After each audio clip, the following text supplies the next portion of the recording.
Update news. जागतिक दिव्यांग दिनानिमित्त यवतमाळ येथे कायदेविषयक मार्गदर्शन शिबिर संपन्न। महाराष्ट्र राज्य विधी सेवा प्राधिकरण मुंबई यांच्या निर्देशानुसार तसेच प्रमुख जिल्हा व सत्र न्यायाधीश शेखर सी मुनघाटे यांच्या मार्गदर्शनाखाली जिल्हा विधी सेवा प्राधिकरण, जिल्हा दिव्यांग सक्षमीकरण कार्यालय आणि नवजीवन मतिमंद विद्यालय यांच्या संयुक्त विद्यमाने 3 डिसेंबर जागतिक दिव्यांग दिन या निमित्ताने नवजीवन गतिमंद विद्यालय यवतमाळ येथे कायदेविषयक शिबिराचे आयोजन करण्यात आले। अध्यक्षस्थान दीपक एच दाभाडे, सचिव जिल्हा विधी सेवा प्राधिकरण यांनी भूषवले।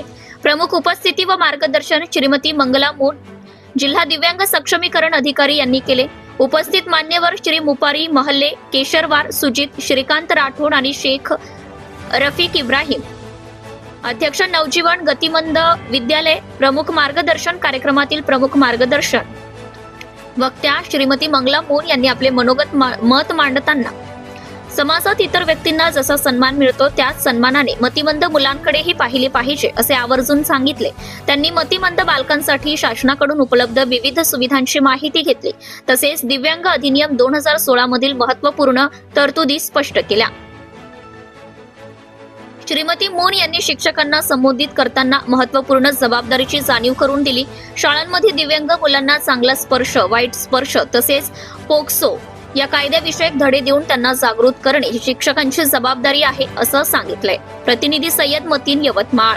दिव्यांग विभागाच्या काही वेगळ्या योजना नाही आहे, यांच्यासाठी पण जर काही आवश्यकता असेल तर अशाही योजना आपल्याला डेव्हलप करता येतील भविष्यात। एक वेगळ्या अँगलनी आपण या वर्षीपासून या विभागाकडे पाहतो। आपल्याला कायद्याचं, या अधिनियमाचं वेगळ्या प्रकारे आपल्याला यांचे काय अधिकार आहे, काय कर्तव्य आहे, या क्षेत्रात काम करणाऱ्या व्यक्तींची काय रिस्पॉन्सिबिलिटी आहे, ही सगळी आपल्याला नव्याने कळत आहे। या सगळ्याचा अभ्यास सगळ्या कर्मचाऱ्यांनी, संस्थांनी आणि या क्षेत्रात कार्य करणाऱ्या सगळ्या लोकांनी याचा अभ्यास करावा आणि या लोकांचं जीवन कसं सुकर होईल याकडे विशेषतेने लक्ष द्यावे, जेणेकरून भविष्यात अपंगांकडे एक कमकुवत म्हणून नाही आणि तुमच्या संस्थाकडे एक सांभाळणारी युनिट म्हणून न पाहता एक डेव्हलप करून योग्य प्रवाहात या मुलांना नेण्यासाठी तुम्ही एक मीडिया होऊ शकता, एक जरिया होऊ शकता।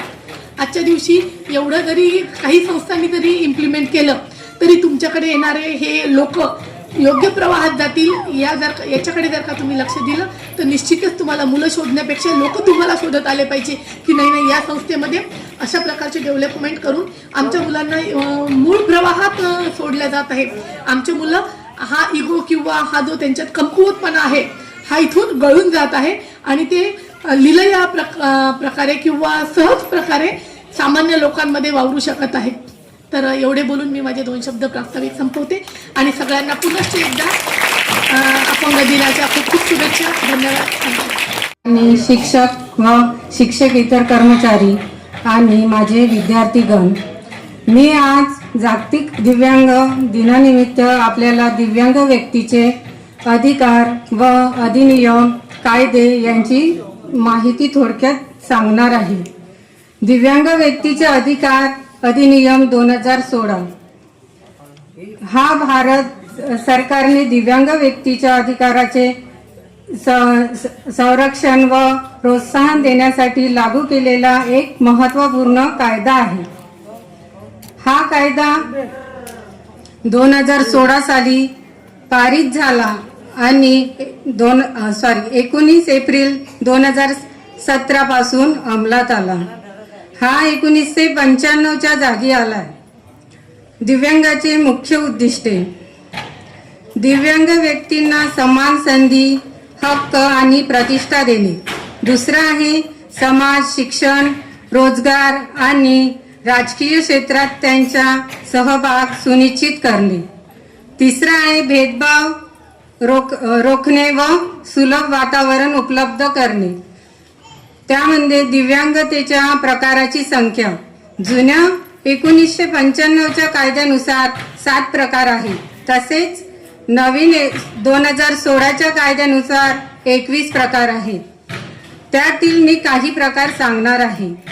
पहिला आहे अंधत्व, दुसरा आहे कमी दृष्टी, तिसरा आहे बहिरेपणा, चौथा आहे बोलण्यातील अडचण, 5वा आहे हालचालीतील अडचण, 6वा आहे मानसिक आजार, 7वा आहे बौद्धिक आजार, 8वा आहे ऑटिझम, 9वा आहे सेलेबर पॉल्सी, 10वा आहे सिकल सेल रोग. अशा प्रकारे दिव्यांगाचे प्रकार आहेत. महत्वाच्या तरतुदी, एक आहे आरक्षण, त्यामध्ये शिक्षण व सरकारी नोकरी 4% आरक्षण. तसेच पुढे हे प्रमाण काही सुधार नंतर 5% वाढवले गेले. दुसरा आहे Subscribe now and press the bell icon. Never miss an update.